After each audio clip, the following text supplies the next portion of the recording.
오늘 이 시간은 창조주를 경배하라는 제목으로 하나님의 말씀을 대언하겠습니다. 먼저 요한계시록 14장 6절로 7절 말씀을 봉독하겠습니다.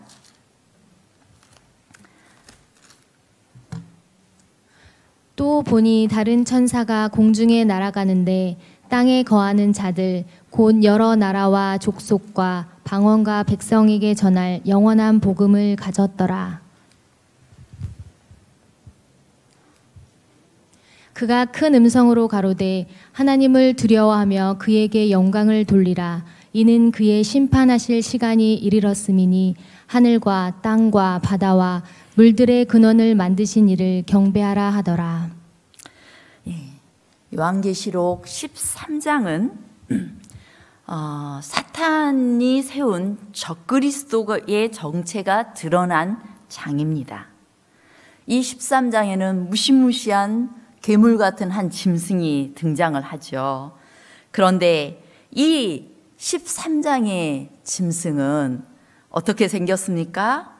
입은 사자 같고 또 발은 곰 같고 모양은 표범 같고 또 그런 괴물이 등장하는데 이 짐승은 용으로부터 능력과 권세를 받아서 일을 합니다. 우리는 이미 다니엘서를 공부하면서 우리 굉장히 익숙한 동물이 이렇게 하나의 복합 동물로 지금 계시록 13장에서 묘사되고 있잖아요.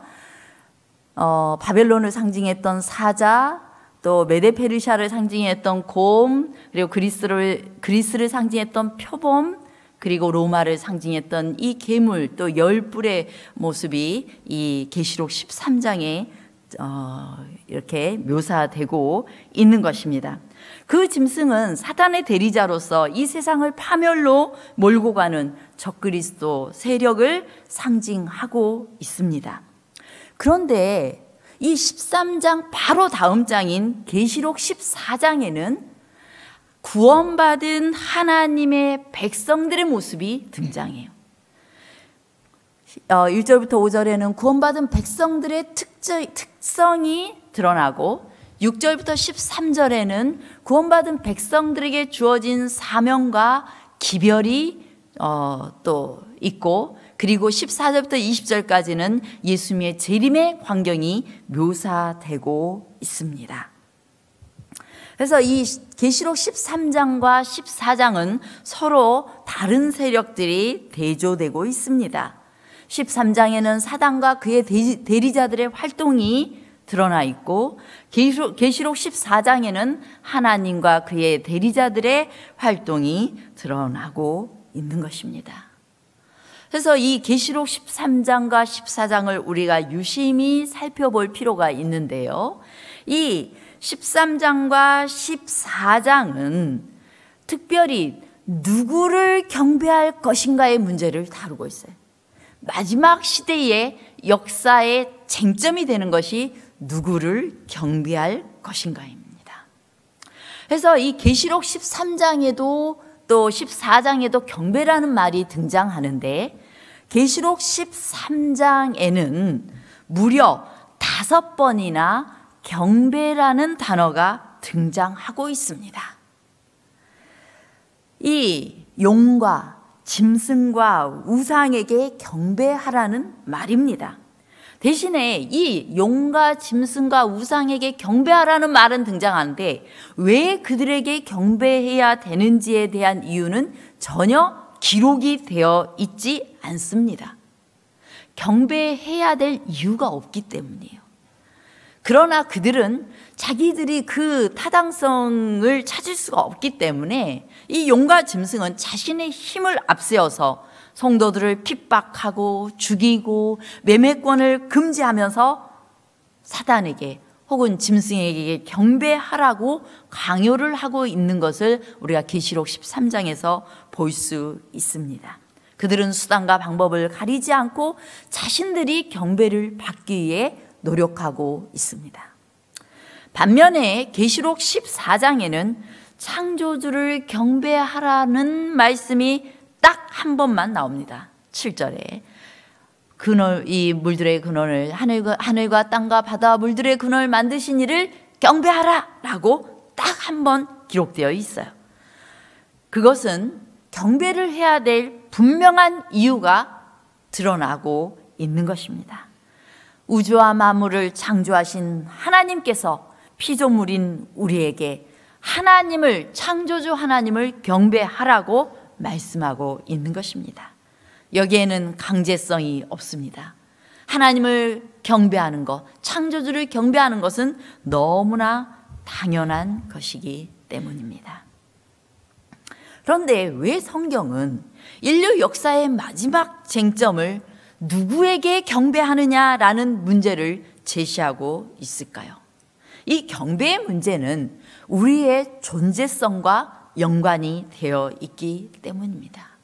우리 외국에 입양 간 우리 아이들이 나중에 성장해서 자신의 뿌리를 찾아서 이 한국에 와서 부모님을 찾고자 합니다.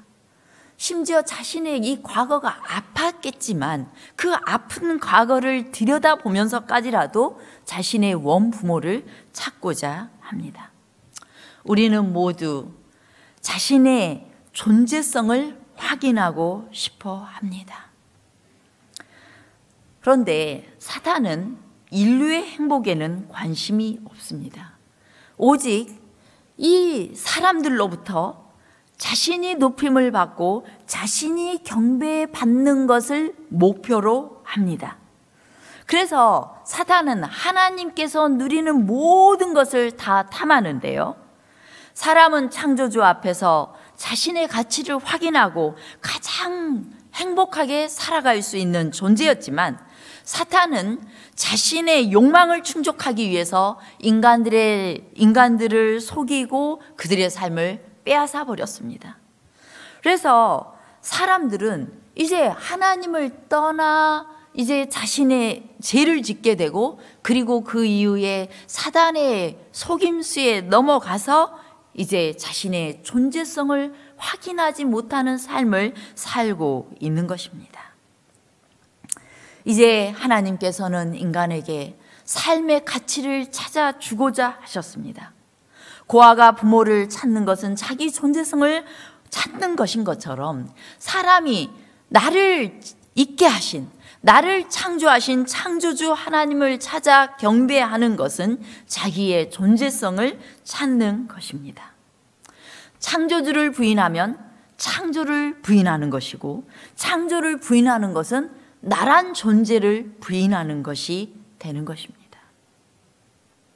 그렇게 되면 어떻게 될까요? 나란 존재를 부인하게 되면 곧 나를 있게 한 존재를 경배하지 않고 찾지 않고 나란 존재를 부인하게 되었을 때 끝내는 파멸이 있는 거예요.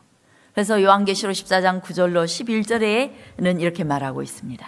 만일 누구든지 짐승과 그의 우상에게 경배하고 이마이나 손에 표를 받으면 짐승과 그의 우상에게 경배하고 그 이름의 표를 받는 자는 누구든지 밤낮 쉼을 얻지 못하리라 하더라. 네, 하나님을 경배하지 않고 마땅히 우리를 창조하신 창조주 하나님을 경배하지 않고 짐승과 그의 우상에게 경배하면 쉼을 얻지 못할 것이다.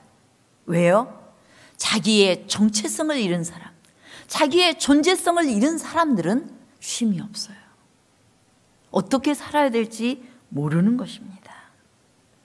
창조주를 경배하지 않으면 자신의 존재도 심판을 받게 되고 또 그의 우상과 함께 영원히 잊혀지게 될 것입니다. 자비의 하나님께서는 인간이 그렇게 되지 않기를 간절히 바라셨습니다. 그래서 하나님께서는 당신을 우리의 아버지로서 끊임없이 계시하고 계십니다. 성경은 하나님이 우리의 창조주이심을 말씀하십니다. 내가 너의 아버지다.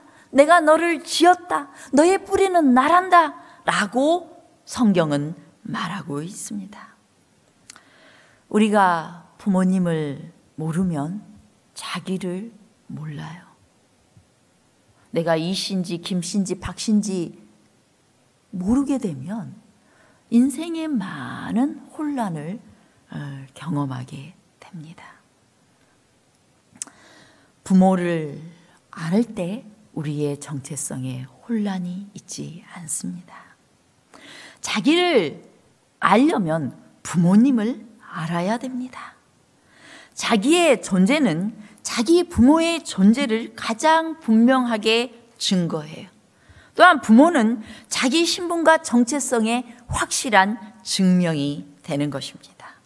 그러면 우리 인간을 있게 하신 분, 창조주를 아는 것, 그것은 대단히 중요해요.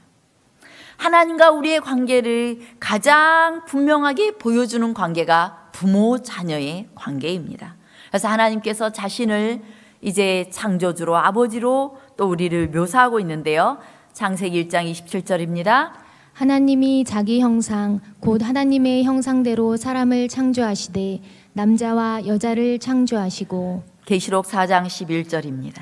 우리 주 하나님이여 영광과 존귀와 능력을 받으시는 것이 합당하오니 주께서 만물을 지으신지라 만물이 주의 뜻대로 있었고 또 지으심을 받았나이다 하더라. 느헤미야 9장 6절입니다. 오직 주는 여호와시라 하늘과 하늘들의 하늘과 일월 성신과 땅과 땅 위의 만물과 바다와 그 가운데 모든 것을 지으시고 다 보존하시오니 모든 천군이 주께 경배하나이다.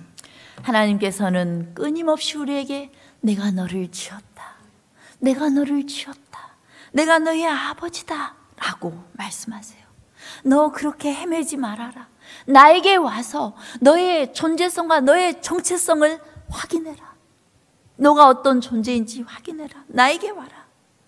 라고 말씀하십니다. 그리고 그러므로 그것을 알게 하고자 하신 하나님께서 우리에게 창조주 하나님을 경배하라고 말씀하십니다. 성경에는 부모와 관련된 명령들이 있는데요. 꽤 흥미롭습니다. 우리 출애굽기 21장 15절로 17절입니다. 자기 아비나 어미를 치는 자는 반드시 죽일지니라. 그 아비나 어미를 저주하는 자는 반드시 죽일지니라. 예, 우리 아비나 어미, 부모를 저주하거나 부모를 치는 자는 반드시 죽일지니라. 성경은 십계명 제5번째 계명에서 부모를 공경하라고 명령합니다. 자신의 존재와 생명이 부모에게서부터 나왔기 때문에 부모에게 감사하고 공경하는 것은 의무입니다. 그렇게 하지 않으면 반드시 죽이라고 명령합니다. 이것은 도덕적인 명령이기도 하지만은 존재론적 명령이에요. 부모가 어떻든지 너희 부모이기 때문에, 네가 너를 낳은 부모이기 때문에 그를 공경하라고 명령하고 있는 것입니다.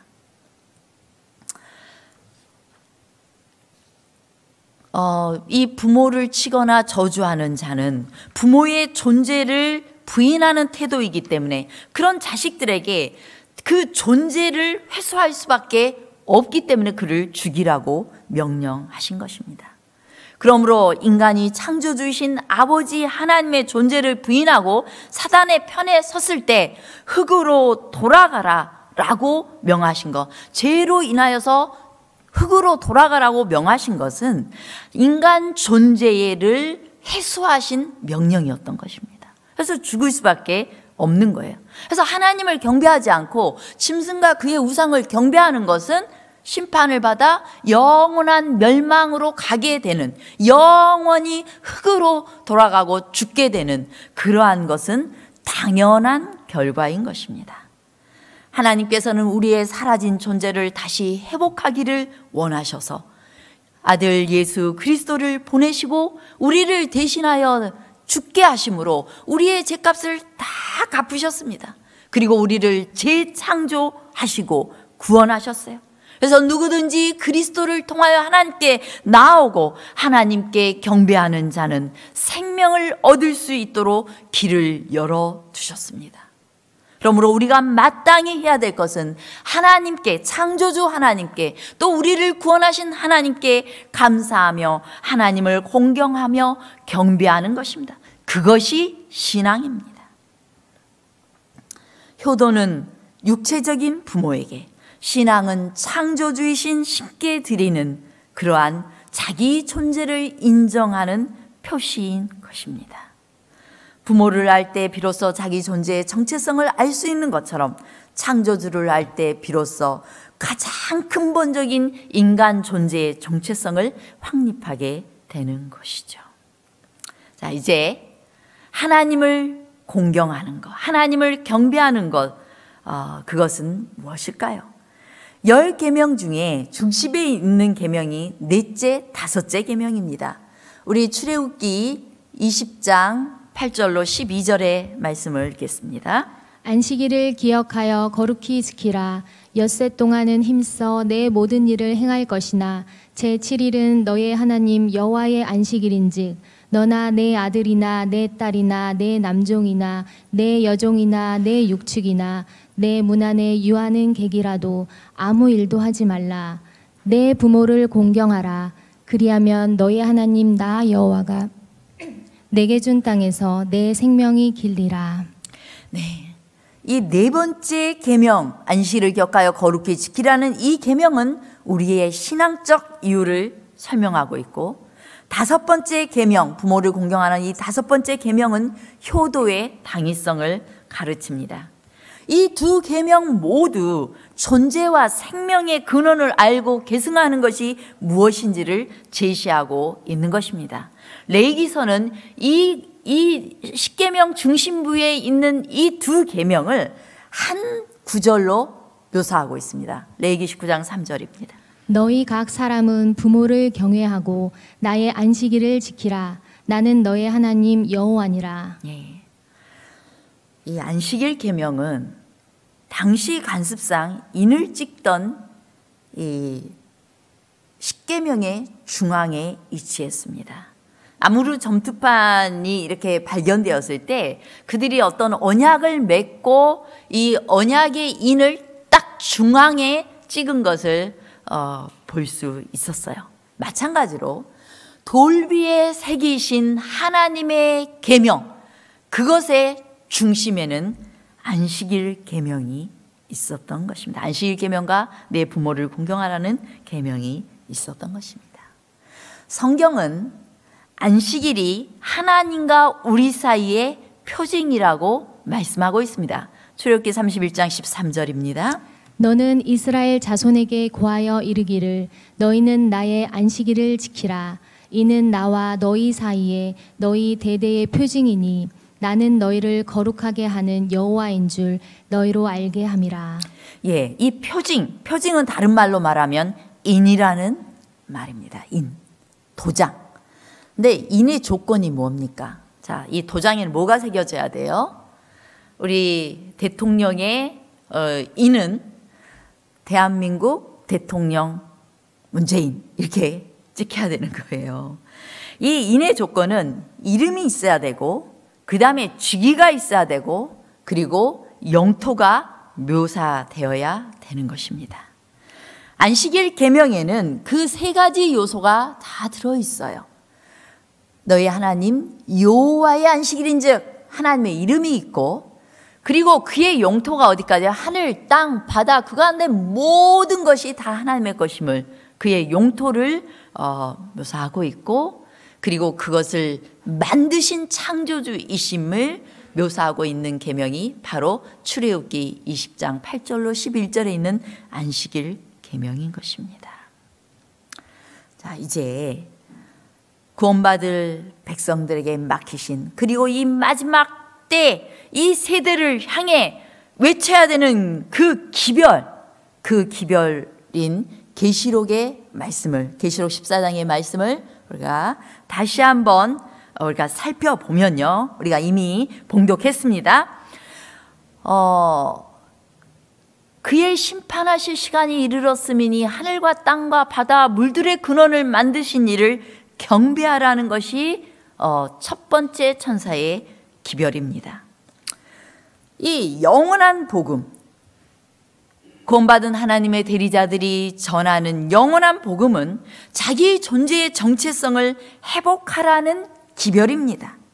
즉 창조주이신 하나님을 올바르게 찾아서 경배함으로써 자기의 영원한 존재를 회복하라는 기별이 이 세 천사의 기별인 것입니다. 이 마지막 때의 기별인 것입니다. 그래서 계시록 14장에 있는 말씀, 이 문장과 출애굽기 20장 8절 11절에 있는 이 문장이 어때요? 비슷해요. 하늘과 땅과 바다와 그 가운데 모든 것, 하늘과 땅과 바다 물들의 근원을 만드신 이 그분을 경배하라는 것. 창조주를 경배하라는 것은 곧 안식일을 기억하여 거룩히 지키라는 이 명령인 것입니다. 그런데 이 마지막 때에는 마지막 영적인 진검성부가 펼쳐질 것인데요. 계시록 13장의 사단과 사단의 대리자들, 그리고 계시록 14장의 하나님과 하나님의 대리자들이 마지막 진검승부를 펼칠 것에 대해서 계시록 12장 마지막 절에 묘사하고 있습니다. 용이 여자에게 분노하여 돌아가서 그 여자의 남은 자손 곧 하나님의 계명을 지키며 예수의 증거를 가진 자들로 더불어 싸우려고 바다 모래 위에 섰더라. 사탄은 이제 마지막 때에 사탄이 교회에게 분노하여 돌아가서 마지막 남은 자손, 이 시대를 위한 남은 자손들과 싸우려고 서 있었다라는 이 표현은 마지막 때에 하나님의 남은 자손들이 분명하게 있게 된다라는 것입니다. 이제 용 사단은 마지막 하나님의 남은 자손들과 싸우려고 만반의 준비를 하고 있습니다. 다니엘과 요한계시록의 예언을 연구해 보면 마지막 때가 언제 시작해요? 마지막 때를 언제로 봅니까? 우리가 1798년으로 봅니다. 예언을 우리가 안실학교 교과를 통해서 다 연구했죠. 마지막 때가 시작되는 1798년에 이제 하나님의 남은 자손이 세워질 것에 대한 예언이 분명하게 있고, 사탄도 아주 놀라운 힘으로 그 싸움을 준비하고 있는 것입니다. 그런데 하나님을 경배하라는 그 기별, 창조주 하나님께 돌아가고 그 하나님을 경배하라는 그 기별이 펼쳐져야 되는데, 선포되어야 되는데, 이 시대가 안식일 기별을, 안식일 계명을 잃어버렸어요. 참된 창조주 하나님을 잊어버렸습니다. 심지어 하나님을 믿노라고 하는 사람들조차도 안식일을 잊어버렸습니다. 구교에서, 캐톨릭에서 종교 개혁을 했던 개신교도들까지라도 안식일을 잊어버렸어요. 하나님께서는 마지막 때 하나님의 계명을 온전히 지키는 한 백성을 세우실 것이며, 그들은 하나님의 계명을 지키며 예수의 증거를 가진 자들입니다. 이 사람들은 이사야 58장에 예언된 자들입니다. 이사야 58장을 여러분들이 살펴보시면요, 전반부에는 참된 금식이 무엇인지, 하나님의 참된 백성의 특성이 무엇인지에 나와 있습니다. 그리고 후반부에는 안식일에 대해서 묘사하고 있는데, 제가 전반부는 다 보지 못하고 후반부에 기록된 이사야 58장 12절로 14절의 말씀을 살펴보겠습니다. 내게서 날 자들이 오래 황폐된 곳들을 다시 세울 것이며, 너는 역대에 파괴된 기초를 쌓으리니 너를 일컬어 무너진 데를 보수하는 자라 할 것이며, 길을 수축하여 거할 곳이 되게 하는 자라 하리라. 만일 안식일에 내 발을 금하여 내 성일에 오락을 행하지 아니하고 안식일을 일컬어 즐거운 날이라, 여호와의 성일을 존귀한 날이라 하여 이를 존귀하게 여기고, 내 길로 행하지 아니하며 내 오락을 구하지 아니하며 사사로운 말을 하지 아니하면 내가 여호와 안에서 즐거움을 얻을 것이라. 내가 너를 땅의 높은 곳에 올리고 내 조상 야곱의 기업으로 기르리라. 여호와의 입의 말씀이니라. 예, 하나님의 계명이 파괴되었습니다. 우리가 창조주이신 하나님을 기억하고 경배하도록 하나님의 계명 속에, 그리고 태초에 하나님께서 안식일 제도를 세웠지만, 하나님을 믿노라 하는 하나님의 백성들조차도 안식일을 잊어버리고 지키지 않는 시대가 되었습니다. 사탄은 안식일을 지우려고, 이 지구상에서 안식일을 지우려고 굉장히 노력했어요. 우리는 이 캐톨릭 이 교회 법왕의 역사를 통하여서, 중세기의 그 역사를 통하여서 어떻게 이 안식일이 잊혀진 바 되고, 많은 성경대로 돌아가자고 하는 개신교도들까지도 안식일을 잊어버리고 이제는 안식일과 전혀 상관없는 일요일에 예배를 드리고 있는지 우리는 역사를 통해 알게 됩니다. 그것은 사탄이 주도한 것이었습니다. 그런데 하나님께서는 이 마지막 때에 마지막 백성, 이 황폐된 곳을 다시 세우는, 안식일을 다시 세우는 한 무리를 세우실 것이고, 그들은 이 안식일을 거룩하게 하고 거룩한 날로 준수할 뿐만 아니라 그 안식일을 다시 회복하기 위하여 이 세상을 향해 목소리를 높이게 될 것입니다.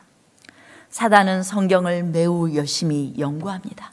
그리고 하나님의 일을 방해합니다. 이제 이 일이 있고 난 후에 안식일이 다시 회복되고 모든 세상의 사람들이 창조주이신 하나님께로 마음을 돌이키는 큰 운동이 일어난 후에 예수님께서 이 땅에 재림하실 것입니다. 그런데 그 재림에 대해서 사단은 멀었다라고 계속 말하고 싶어 해요.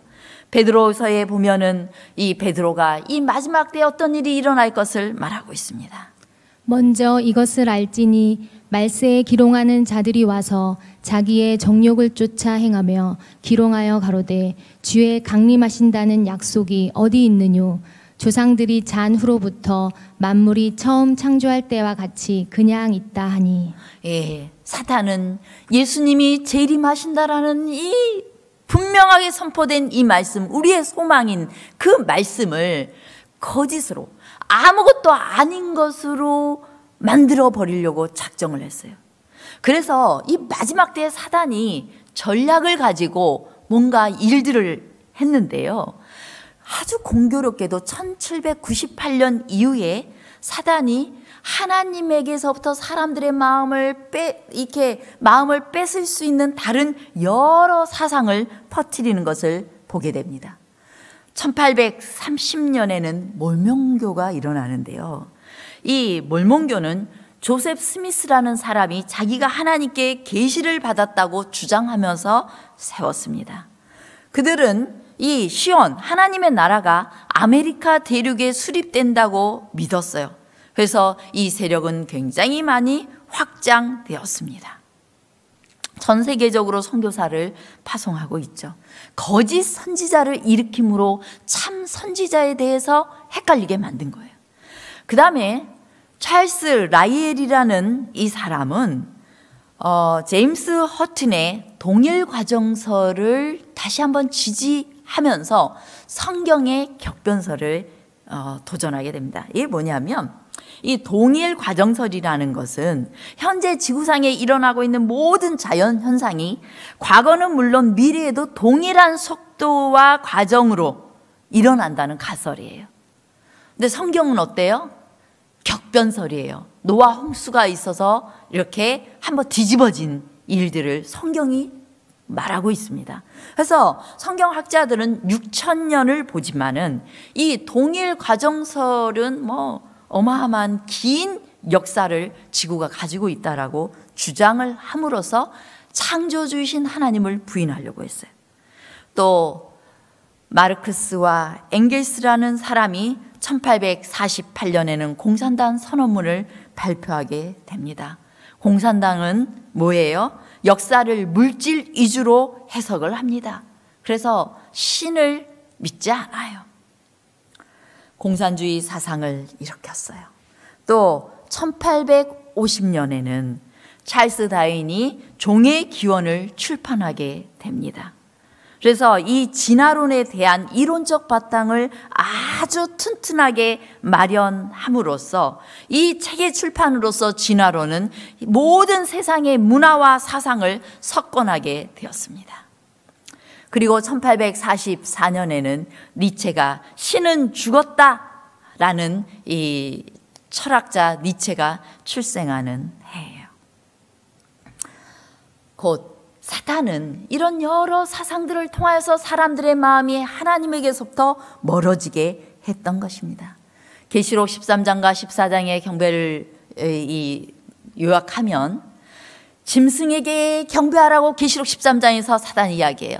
그러나 하나님께서 창조주를 경배하라고 말합니다. 그리고 이 짐승은 짐승의 표로서 주일을, 이 법을, 하나님의 법을 변경하고 일요일을 세웁니다. 하나님께서는, 창조주 하나님께서는 안식일을 다시 회복시키시고자 합니다. 이 계시록 13장에는 모조품이고 14장에는 진품이고, 그리고 13장에는 짐승의 표가 있고 짐승의 도장이 있고, 그리고 14장에는 하나님의 인이 등장하고 있습니다. 이교 로마와 교황 로마에 의해 사단은 진짜 하나님의 백성의 표를 잊게 했고 하나님을 떠나게 했지만, 하나님께서는 마지막 남은 때에 남은 백성들을 세우고자 하셨습니다. 사단은 이 백성을 공격하고 진리를 막을 사상을 퍼뜨렸습니다. 마지막 때가 시작되고 온 세상의 창조주를 경배하라는 재림운동이 일어날 무렵에 이런 일들이 연속적으로 일어난 것은 우연이 아닌 것입니다. 이런 강력한 반대 사조들이 사상과 문화를 휩쓸고 있는 동안에도 하나님께서는 당신의 일을 하고 계셨고, 또한 예언대로 하나님의 계명과 예수의 증거를 가진 자, 예수의 믿음을 지키는 자들을 이 마지막 때에 든든히 세우고 계시는 것입니다. 그래서 제7일 안식일 예수 재림교회가 이 마지막 때에 탄생하게 된 것입니다. 여러분, 우리가 이제 어떻게 살아야 되겠습니까? 어떻게 살아야 되겠습니까? 정말 이 코로나 사태로 인하여서 하나님의 전에 모이지는 못하였지만은 그분의 심판하실 시간이 이르렀습니다. 하늘과 땅과 바다와 물들의 근원을 만드신 이를 경배하라고 성경은 말하고 있습니다. 여러분, 안식일을 기억하시기 바랍니다. 또한 이 안식일에 발을 금하고 안식일을 거룩한 날로 우리 하나님께 온전히 드리시기 바랍니다. 또한 그 안식일을 지키는 것, 하나님을 경배한다는 말의 의미에는 단순히 안식일에 모여서 예배드린다 이 말만을 의미하고 있지 않습니다. 내 모든 삶의 주인을 하나님이 되시게 하라는 의미를 갖고 있는 것입니다. 매 순간마다 자아를 하나님께 굴복하고 하나님이 내 삶의 주인이 되도록 내 의지를 굴복하고 맡기라는 것입니다. 하나님을 온전히 신뢰하고 하나님께서 내 안에 성품을 다듬으시도록 나를 맡기라는 것입니다.